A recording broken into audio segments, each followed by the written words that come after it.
père m'a tiré par les cheveux hors de la maison pendant que je criais « Je suis en train d'accoucher ». Il a hurlé en retour, ce numéro pathétique pour attirer l'attention. Tu nous fais honte devant des gens importants avec tes drames répugnants. Ma mère l'a soutenu, avec du venin dans la voix. Tu es en train de gâcher la fête de fiançailles de ta sœur avec le fils du maire. Nous ne t'avons pas élevé pour que tu deviennes une déception aussi égoïste. Ce bébé bâtard peut attendre que le moment spécial de notre véritable fille soit terminé. Je ne me suis pas débattue. Je n'ai pas répondu. J'ai simplement pris mon téléphone et, calmement, j'ai appelé les urgences. Leurs visages sont devenus blancs dès l'instant où j'ai appuyé sur « Appeler ». Je m'appelle Sarah, et avant de te raconter cette histoire, il faut que tu comprennes une chose. J'avais 20 ans, j'étais enceinte de 37 semaines, et j'étais sur le point d'accoucher dans le jardin de la maison de mes parents, pendant que 50 des personnes les plus influentes de la ville observaient tout depuis l'intérieur. Mais laisse-moi revenir 6 mois en arrière pour t'expliquer comment on en est arrivé là. Mes parents, Robert et Linda Mitchell, ont toujours été obsédés par les apparences. Mon père dirigeait la plus grande entreprise de construction de notre ville moyenne en Pennsylvanie. Ma mère gérait une entreprise de traiteurs haut de gamme. Ils vivaient pour les galas de charité, les événements dans les clubs de golf, et tout ce qui pouvait les placer dans la même pièce que des politiciens ou des hommes d'affaires influents. Ma sœur aînée, Jessica, était la fille parfaite, belle, brillante, et fiancée à David Wellington, le fils du maire, destiné à suivre la carrière politique de son père. Et puis, il y avait moi. J'ai toujours été la déception. Pas assez jolie. Pas assez ambitieuse. Et surtout, pas intéressée par l'ascension sociale de la famille. Je travaillais à mi-temps dans une petite librairie locale et j'étudiais dans un collège communautaire, ce que mes parents considéraient comme indigne de notre nom. Quand je suis tombée enceinte de mon petit ami Marcus, un mécanicien, ils ont été horrifiés. « Tu as tout gâché », m'a craché ma mère lorsque je lui ai annoncé la nouvelle. « Tu te rends compte de ce que les gens vont penser ? Jessica va annoncer ses fiançailles le mois prochain, et toi, tu arrives enceinte d'un mécanicien ? » Mon père a été encore plus dur. Il m'a appelé pour me dire que j'étais en train de détruire la réputation de la famille. Il a exigé que j'avorte ou que je donne le bébé en adoption et que je n'en parle plus jamais. Quand j'ai refusé ces 2 options, ma vie est devenue un enfer. Ils ont dit à tout le monde que j'avais pris une année sabbatique. Ils ont essayé de cacher ma grossesse.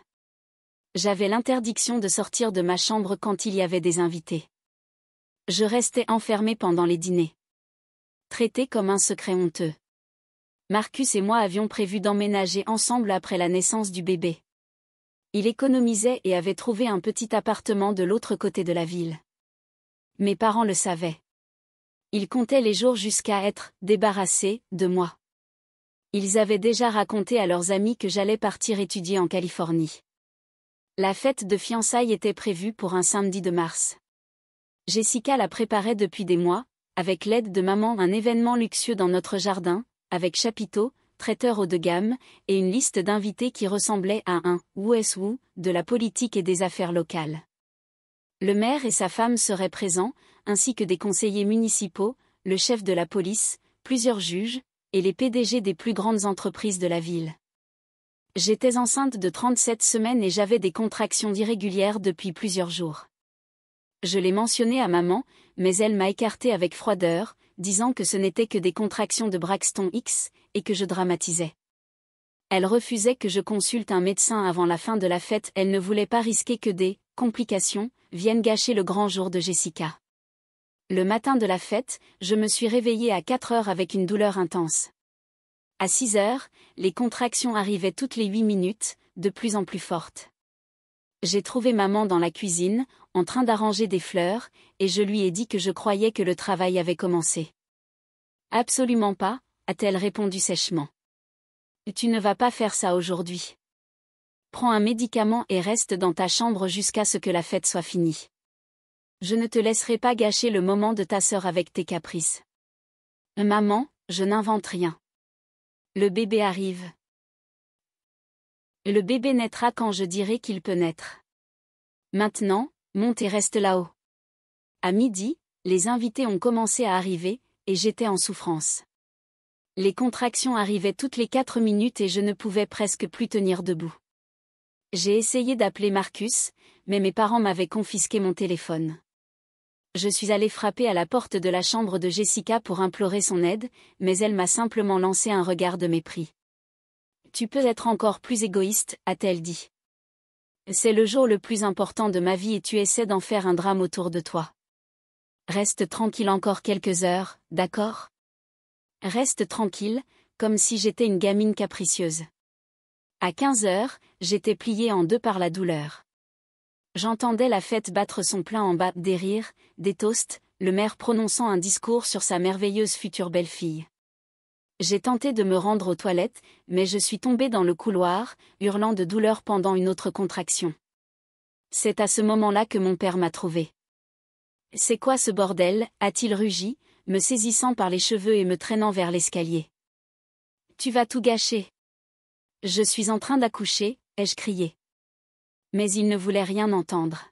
« Arrête ton numéro pathétique pour attirer l'attention. Tu nous fais honte devant des gens importants avec tes drames répugnants. » Maman est apparue en haut de l'escalier, le visage tordu de colère. « Tu es en train de gâcher les fiançailles de ta sœur avec le fils du maire. On ne t'a pas élevé pour que tu deviennes une déception aussi égoïste.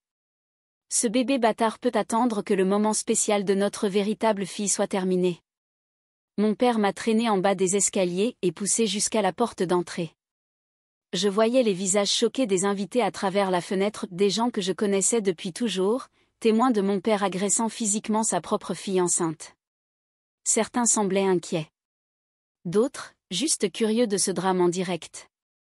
Il a ouvert la porte de la maison et m'a littéralement jeté sur le perron. « Reste là jusqu'à ce que tu apprennes à te comporter », a-t-il grondé. Je suis restée là, allongée sur le béton froid, les larmes coulant sur mes joues, une nouvelle contraction me déchirant le ventre. Et c'est là, à cet instant, que j'ai pris une décision qui allait tout changer. J'ai mis la main dans ma poche et j'ai sorti le téléphone d'urgence que Marcus m'avait donné des semaines plus tôt, un vieux modèle avec une carte prépayée que j'avais cachée à mes parents. Les doigts tremblants, j'ai composé le 911. Urgence. Quelle est votre situation ? Je suis en train d'accoucher. Je suis en travail sur le perron de la maison de mes parents et ils ne veulent pas me laisser entrer. Madame, quelle est votre adresse ? Je leur ai donné les informations, puis j'ai ajouté. Il y a une fête en cours. Environ 50 personnes. Mes parents organisent les fiançailles de ma sœur et m'ont mise dehors parce que j'ai commencé le travail. Une ambulance et une voiture de police sont en route. Restez en ligne avec moi, madame. À travers la vitre du salon, je voyais mes parents discuter frénétiquement avec certains invités, sans doute en train d'essayer d'expliquer cette perturbation. Mon père m'a vu par la fenêtre, le téléphone à la main. Son visage est devenu livide. Il a couru vers moi. « Avec qui tu parles ?» J'ai levé le téléphone pour qu'il entende. « Service d'urgence. »« Madame, êtes-vous toujours en ligne ?»« Oui, madame. » L'aide arrive dans 2 minutes. Le visage de mon père est passé du blanc à un vert maladif. Ma mère est apparue derrière lui, suivie de Jessica et David. Tous semblaient paniqués. Plusieurs invités se sont agglutinés à la porte, cherchant à comprendre ce qu'il se passait. Sarah, raccroche tout de suite, a sifflé ma mère. La voix de l'opératrice était assez forte pour que tout le monde l'entende. Pouvez-vous confirmer que vos parents vous ont expulsé physiquement de la maison alors que vous étiez en train d'accoucher ? Oui, ai-je répondu d'une voix ferme. Mon père m'a tiré par les cheveux et m'a jeté sur le perron. Le maire lui-même était maintenant en tête de la foule. Son visage était l'image de l'horreur en entendant mes paroles. La juge Patricia Williams, le chef de la police, et la moitié du conseil municipal étaient présents, tous entendant chaque mot. Et cela se produit pendant un événement social ? Oui, c'est la fête de fiançailles de ma sœur. Il y a une 50aine d'invités ici.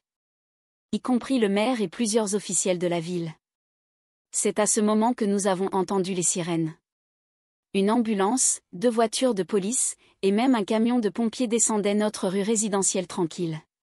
Tout le quartier est sorti voir les ambulanciers courir vers moi, pendant que les policiers commençaient à poser des questions. « Monsieur, j'ai besoin de vous parler de ce qui s'est passé ici, a déclaré l'agent Martinez à mon père, pendant que les secouristes vérifiaient mes signes vitaux. C'est un malentendu, a balbutié mon père. Elle exagère. Ce n'est pas ce que ça paraît. Donc, vous n'avez pas expulsé physiquement votre fille enceinte de la maison? L'agent Martinez avait déjà son carnet à la main.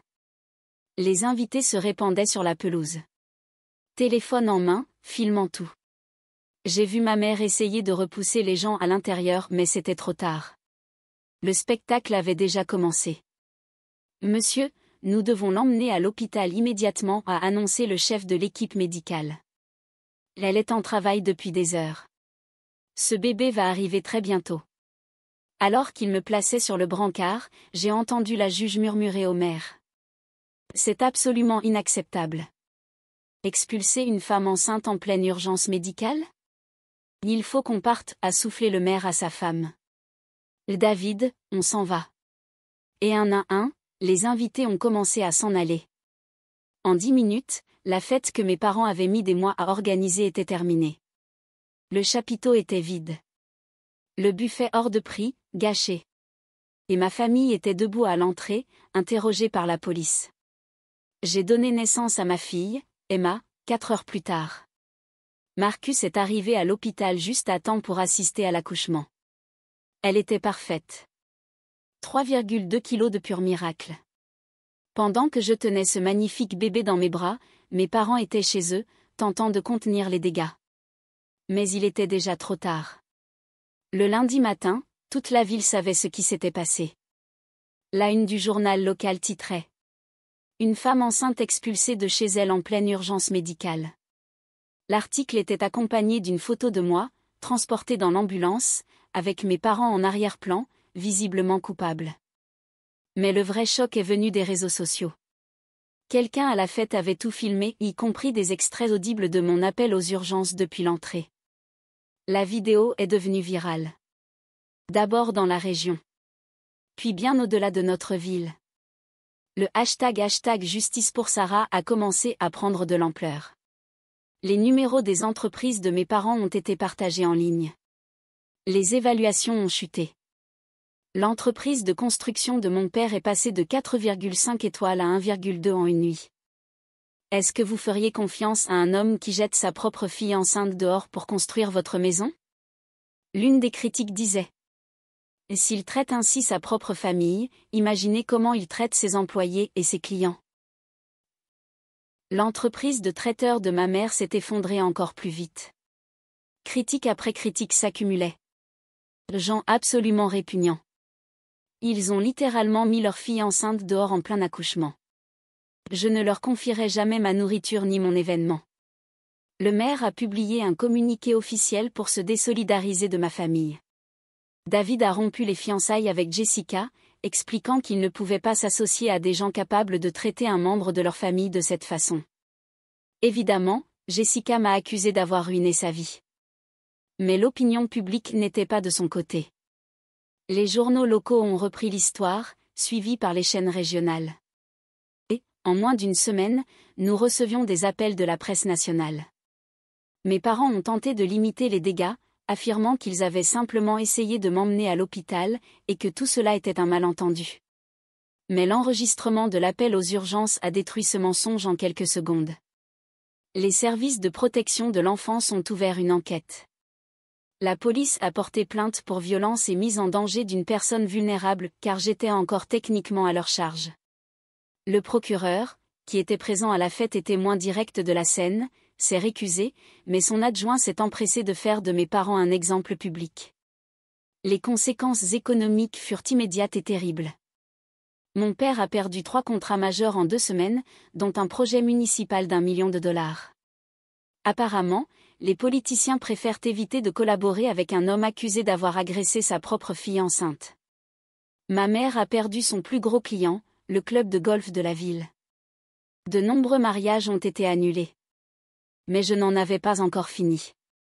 Marcus et moi avons décidé d'intenter une action civile pour négligence médicale et souffrances émotionnelles. Notre avocat, qui a accepté l'affaire pro bono après avoir vu l'ampleur de la médiatisation, a plaidé que les actes de mes parents auraient pu me coûter la vie, ou celle de ma fille. Nous avions des rapports médicaux prouvant que j'étais en travail depuis des heures, des témoignages d'experts sur les risques liés au retard de soins, et bien sûr, des preuves vidéo de leurs actions.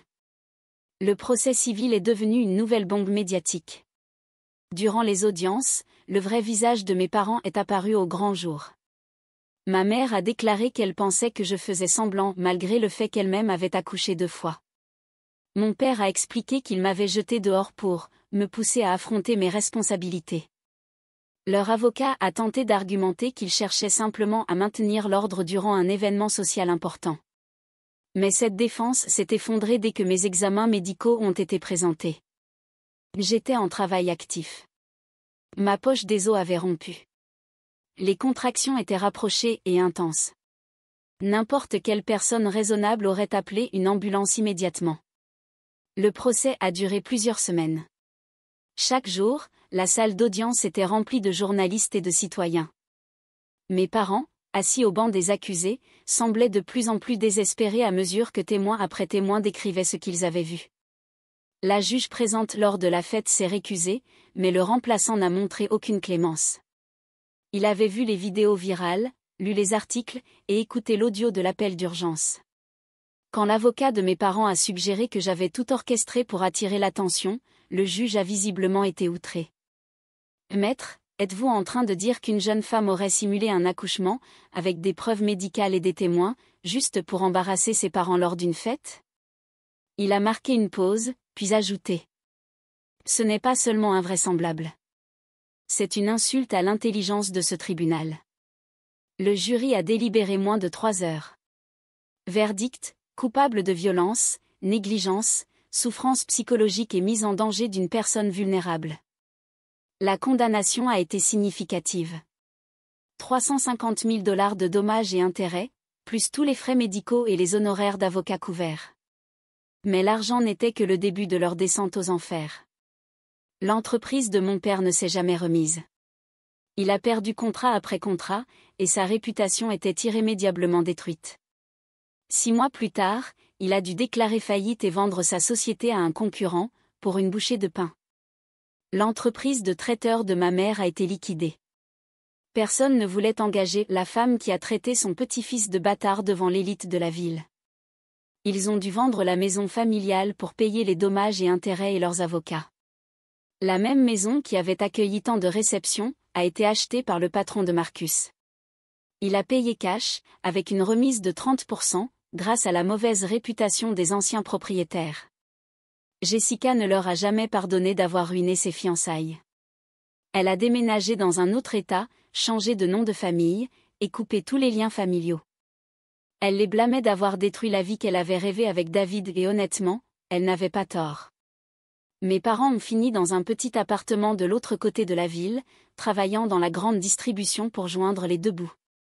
Mon père, qui avait autrefois une BMW et 30 employés, réapprovisionnait maintenant les rayons d'un supermarché. Ma mère, qui servait autrefois des sénateurs et des juges, servait des hamburgers dans une chaîne de fast-food. Les conséquences sociales furent tout aussi terribles. Ils furent exclus de tous les cercles influents de la ville. D'anciens amis changeaient de trottoir pour ne pas les croiser. Ils furent expulsés du club de golf apparemment, maltraiter sa fille enceinte viole le code d'éthique des membres. Les accusations criminelles se sont soldées par des déclarations de culpabilité, de la probation, des cours de gestion de la colère et du travail d'intérêt général. Le juge a tenu à laisser un message. L'expulser une femme enceinte en pleine urgence médicale est un acte indigne de tout être humain, encore plus quand il s'agit de ses propres parents. Le procès civil a eu lieu 8 mois après la résolution pénale. Mais ses conséquences ont dépassé largement le cadre familial. La nature virale de l'histoire a déclenché une onde de choc dans toute la communauté, des conséquences que mes parents n'avaient jamais anticipées. David Wellington, l'ex-fiancé de Jessica, a d'abord tenté de se dissocier discrètement du scandale.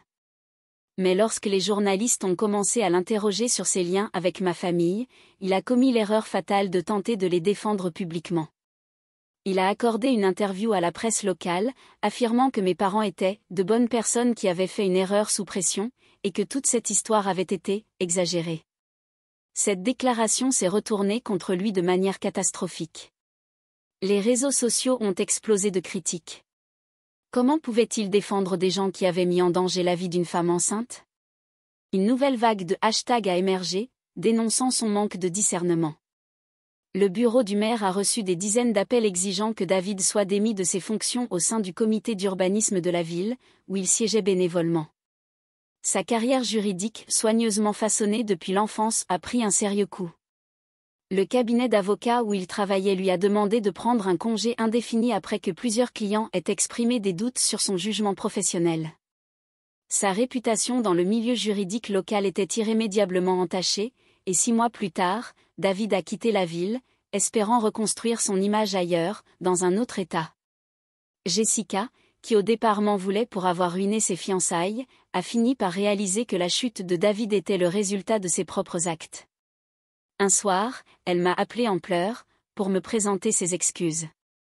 Elle m'a avoué qu'elle était tellement obsédée par l'idée d'un mariage parfait, qu'elle avait perdu de vue les choses essentielles, comme la décence humaine. Je n'arrête pas de repenser à ce jour-là, sanglotait-elle. Je t'ai dit de te retenir. J'ai dit à ma sœur en plein travail de rester tranquille juste parce que je ne voulais pas qu'on parle d'autre chose que de ma fête. Qu'est-ce que ça dit de la personne que je suis devenue? C'était notre première vraie conversation depuis des années. Et même si j'ai apprécié ses excuses, le mal était profond. Elle avait choisi le statut social au lieu du bien-être de sa propre sœur. Et ça, ce n'est pas quelque chose qu'on peut simplement pardonner ou oublier. L'histoire a également atteint la famille de Marcus, qui vivait à environ 1 heure de route. Ses parents, Maria et Tom Rodriguez, sont venus à l'hôpital le soir de la naissance d'Emma et ont été horrifiés en apprenant ce qui s'était passé. Maria, infirmière de profession, était particulièrement indignée. En tant que soignante, disait-elle avec colère, jamais je n'ai vu une famille traiter une femme enceinte de cette façon. Sarah, tu aurais pu mourir. Le bébé aussi. Et tout ça pour une fichue réception? À partir de ce moment, la famille de Marcus m'a complètement adoptée. Ils avaient déjà été chaleureux auparavant. Mais après avoir vu comment mes propres parents m'avaient traité, ils ont tenu à m'entourer d'amour et de soutien inconditionnel. Ils nous ont aidés avec le bébé, fêté chaque petit progrès, et m'ont fait comprendre que j'étais désormais leur fille dans tous les sens du terme. Le contraste entre les deux familles n'a jamais été aussi flagrant qu'au moment des procès. Tandis que mes parents dépensaient des fortunes en avocats pour sauver leur image, la famille de Marcus assistait à chaque audience pour nous soutenir. Ils ont gardé Emma pendant que je témoignais. Ils nous apportaient à manger les jours où j'étais trop épuisée pour cuisiner. Et ils m'ont offert le soutien émotionnel que j'aurais dû recevoir de mes propres parents. En parallèle, l'attention médiatique a attiré l'œil de plusieurs organisations de défense des droits des femmes. L'Organisation nationale des femmes a publié un communiqué condamnant les actes de mes parents, les qualifiant d'exemples flagrants de la manière dont la santé et l'autonomie des femmes enceintes sont souvent ignorées. Une association de défense des futures mères a commencé à utiliser notre histoire dans ses brochures de sensibilisation, pour souligner l'importance d'un soutien sans faille pendant l'accouchement. On m'a invité à témoigner lors de plusieurs conférences. Mais j'ai décliné la plupart, je n'étais pas prête à devenir un symbole public. Je voulais me concentrer sur ma guérison et sur mon bébé. J'ai tout de même accepté une interview avec le magazine Women's Cell, où j'ai parlé de l'importance de prendre au sérieux les plaintes des femmes enceintes, et des conséquences à long terme du rejet familial en période de vulnérabilité. L'interview a donné encore plus de visibilité à l'affaire. Et avec elle, de nouvelles conséquences pour mes parents. Des professionnels de santé locaux ont commencé à citer notre cas comme un exemple à ne pas suivre dans les situations d'urgence. Un hôpital voisin a même ajouté notre histoire à ses formations internes, pour sensibiliser ses équipes aux conflits familiaux pouvant mettre la vie d'une patiente en danger. La docteure Laura Kim, l'obstétricienne qui a accouché d'Emma, a été profondément bouleversée par ce qu'elle avait vu. Elle a rédigé un éditorial percutant dans une revue médicale, plaidant pour une intervention active du corps médical lorsque les dynamiques familiales menacent la sécurité d'une patiente. Elle ne nous a pas nommés explicitement, mais a décrit les événements en détail. Son article appelait à l'instauration de protocoles stricts pour protéger les femmes en travail contre les interférences familiales nuisibles. Les soignants doivent être prêts à intervenir lorsque les relations familiales mettent en péril la santé de la patiente, écrivait-elle. Dans ce cas précis, une jeune femme a été physiquement expulsée de son domicile en plein travail, et elle n'a survécu ainsi que son bébé que grâce à son sang-froid et à sa décision d'appeler elle-même les secours. L'éditorial a été repris dans d'autres publications médicales, jusqu'à atteindre une portée nationale. Environ 1 an après la naissance d'Emma, j'ai reçu une visite inattendue. Madame Hilda, une vieille dame qui avait assisté à la fête de fiançailles, est venue frapper à ma porte avec un plat de nourriture, et des excuses sincères. Je pense à cette nuit depuis des mois, m'a-t-elle dit, les yeux remplis de larmes. J'ai vu ce qu'il se passait. J'aurais dû faire quelque chose. J'aurais dû confronter vos parents. J'aurais dû exiger qu'on vous emmène à l'hôpital. Elle a marqué une pause, la voix étranglée par l'émotion. Mais je suis restée là. À regarder. Comme si c'était une scène de théâtre. Et elle n'a pas été la seule. Au fil de cette première année, plusieurs invités de la fête m'ont contacté pour s'excuser de leur silence. Certains ont apporté des cadeaux pour Emma. D'autres voulaient simplement exprimer leurs regrets profonds pour leur inaction. C'est comme si toute la ville tentait de digérer le traumatisme de ce qu'ils avaient vu, et nombre d'entre eux étaient rongés par la culpabilité. Le maire lui-même m'a écrit une lettre d'excuses officielle, exprimant ses regrets qu'un incident aussi grave ait eu lieu lors d'un événement qu'il avait honoré de sa présence. Il a aussi annoncé que la ville allait mettre en place de nouveaux protocoles pour les services d'urgence, afin que les conflits familiaux dans des situations médicales critiques soient désormais traités avec la plus grande rigueur. Tout ce soutien a grandement contribué à mon processus de guérison. Mais cela a aussi créé une situation étrange. Mon traumatisme est devenu le miroir de la communauté. Les gens utilisaient mon expérience pour réfléchir à leurs propres valeurs, à leur propre courage. Probablement que cela a été bénéfique pour la ville. Mais pour moi, c'était parfois écrasant. Marcus et moi avons décidé d'utiliser une partie des indemnités pour déménager dans un appartement plus grand, dans un autre quartier de la ville. En partie pour la vie privée. En partie parce que nous voulions qu'Emma grandisse dans un endroit libre du poids du passé. Nous avons aussi commencé une thérapie pour surmonter tout ce que nous avions vécu, et nous préparer émotionnellement à l'avenir. Notre thérapeute, la docteure Rachel Santos, a été inestimable. Elle nous a aidés à comprendre comment les traumatismes modèlent les dynamiques familiales, et m'a expliqué que le comportement de mes parents, bien qu'injustifiable, était symptomatique d'un schéma profond. La primauté de l'apparence sur l'authenticité. Vos parents ont construit toute leur identité sur la validation extérieure, m'a-t-elle expliqué. Quand vous êtes tombée enceinte, cela les a confrontés à une réalité qu'ils ne pouvaient pas contrôler. Et au lieu d'évoluer, ils ont préféré rejeter tout ce qui menaçait leur illusion de famille parfaite. Comprendre cela m'a permis de commencer à apaiser ma colère. Mais ça ne signifiait pas que j'étais prête à me réconcilier avec eux. Comprendre pourquoi quelqu'un vous a fait du mal ne signifie pas que vous devez lui permettre de recommencer. Emma, elle, a grandi dans un environnement d'amour inconditionnel, entourée de personnes qui fêtaient sa vie au lieu de la considérer comme une honte. Au cours de la 2e année après la naissance d'Emma, un nouvel événement inattendu s'est produit. Une réalisatrice nommée Jennifer m'a contactée, elle souhaitait raconter notre histoire dans un documentaire sur la santé maternelle et les dysfonctionnements familiaux. Au début, je n'étais pas intéressée. Je ne voulais pas être un visage public. Je voulais la paix. Une nouvelle vie. Ma fille. Mais après plusieurs discussions, j'ai accepté. Je sentais que notre histoire pouvait aider d'autres femmes, rejetées elles aussi pendant la grossesse. Le documentaire, intitulé « Travail d'amour, quand la famille échoue », a été présenté dans un festival de cinéma et a reçu plusieurs prix. Il incluait des interviews avec moi, avec Marcus, le pédiatre d'Emma, les secouristes présents ce jour-là et des témoins de la fête. Mes parents ont refusé de participer, mais leur silence parlait plus fort que n'importe quelle interview. Le film a gagné une notoriété nationale et a lancé des discussions importantes sur la santé reproductive, les liens familiaux, et le rôle vital du soutien aux femmes enceintes. J'ai reçu des centaines de lettres de femmes qui avaient elles aussi été rejetées par leur famille durant leur grossesse. Beaucoup m'ont remercié d'avoir rendu mon histoire publique. Mais une lettre, en particulier, m'a bouleversée. Elle venait d'une jeune fille de 17 ans, du Texas, expulsée de chez elle après avoir annoncé qu'elle était enceinte. Elle a écrit que grâce au documentaire, elle avait eu le courage de contacter les services sociaux. Aujourd'hui, elle vivait avec une famille d'accueil aimante, qui la soutenait durant toute sa grossesse. Votre histoire m'a montré que, parfois, la famille qu'on choisit compte plus que celle dont on est issu. Merci de m'avoir prouvé qu'on peut survivre et reconstruire une belle vie. Le documentaire a eu un effet inattendu sur mes parents.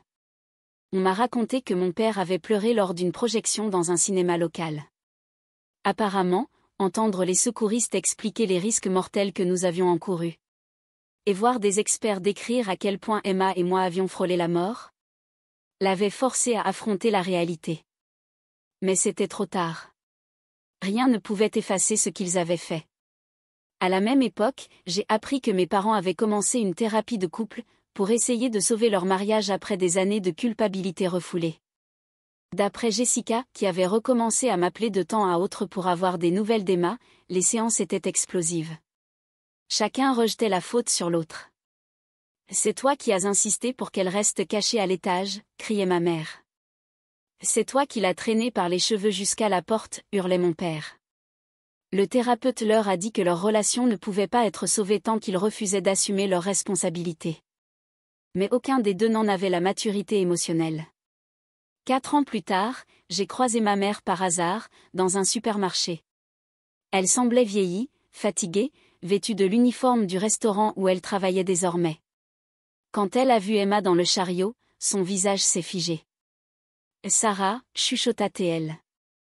Ma mère m'a traînée par les cheveux hors de la maison alors que je criais « Je suis en train d'accoucher ».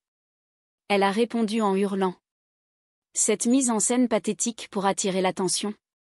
Tu nous fais honte devant des gens importants avec ton drame répugnant. Ma mère a soutenu ces paroles avec un venin froid dans la voix. Tu es en train de gâcher la fête de fiançailles de ta sœur avec le fils du maire. Nous ne t'avons pas élevé pour devenir une déception aussi égoïste. Ce bâtard peut bien attendre que le moment spécial de notre vraie fille soit terminé. Je ne me suis pas débattue. Je n'ai pas crié. J'ai simplement sorti mon téléphone, et calmement, j'ai appelé les urgences. Leurs visages sont devenus livides dès que j'ai appuyé sur « Appeler ». Mon nom est Sarah, et avant de vous raconter toute cette histoire, vous devez comprendre une chose. J'avais 20 ans. J'étais enceinte de 37 semaines et j'étais sur le point d'accoucher, allongée dans le jardin de mes parents, pendant que 50 des personnes les plus influentes de la ville assistaient à la scène depuis l'intérieur de la maison. Mais pour comprendre comment nous en sommes arrivés là, laissez-moi vous ramener 6 mois en arrière. Commentaire de Madame Reddit. Imaginez être tellement obsédé par les apparences que vous jetez votre propre fille enceinte à la rue, et ensuite vous pleurez d'avoir tout perdu. Ce n'est pas du karma, ce sont les conséquences.